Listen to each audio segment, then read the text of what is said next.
Martins, a sua guia virtual. Estou aqui para levá-los a um passeio pela história da Igreja da Misericórdia. Venham comigo.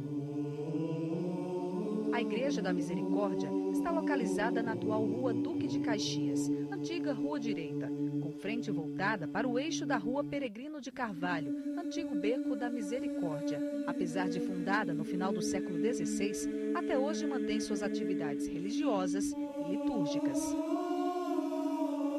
A edificação teve seu último restauro concluído em 2007 e o que se vê hoje guarda várias características do passado, mas nem sempre foi assim.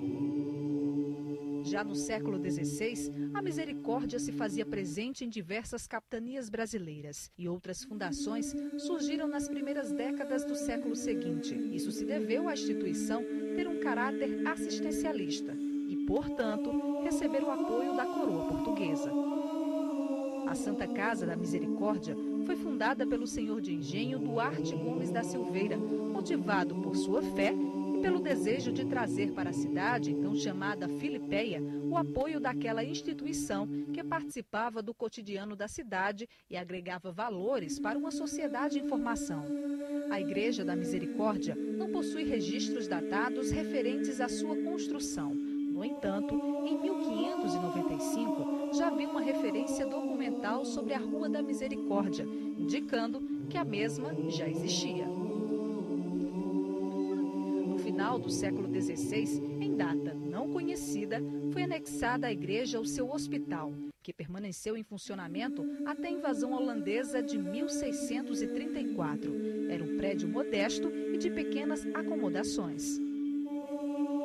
No período de ocupação holandesa, quando a cidade passou a ser chamada de Frederica, a Igreja da Misericórdia foi uma das poucas a se manter em atividade. O mapa daquele tempo mostra a Rua Direita com evidência a Misericórdia, demonstrando a importância da instituição para a população e do seu edifício como referência urbana da época.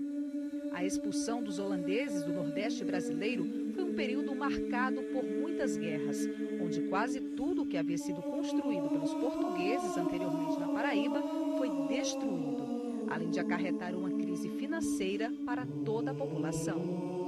Entre os anos de 1671 a 1673 e de 1708 a 1724, período no qual a Igreja Matriz estava em obras, a Igreja da Misericórdia assume esse papel, abrigando suas funções religiosas.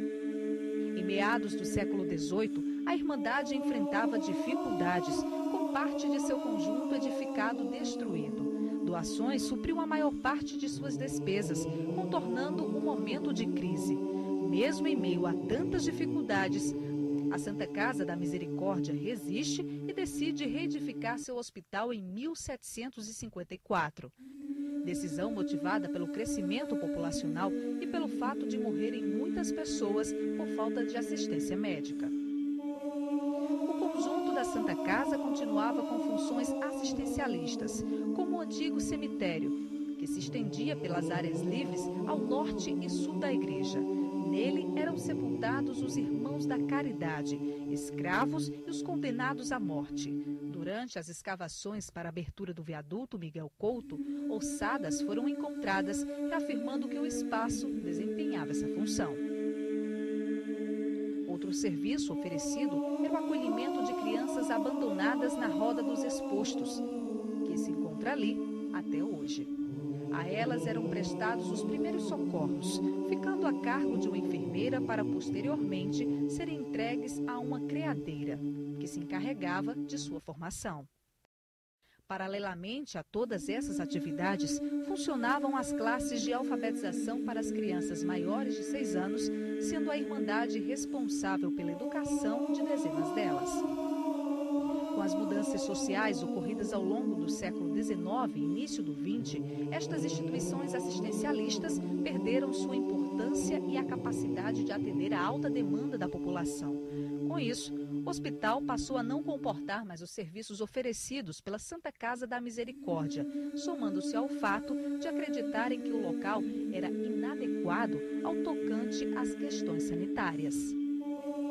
Seu edifício foi então demolido em 1924 e o hospital transferido para o Santa Isabel, inaugurado em 1914.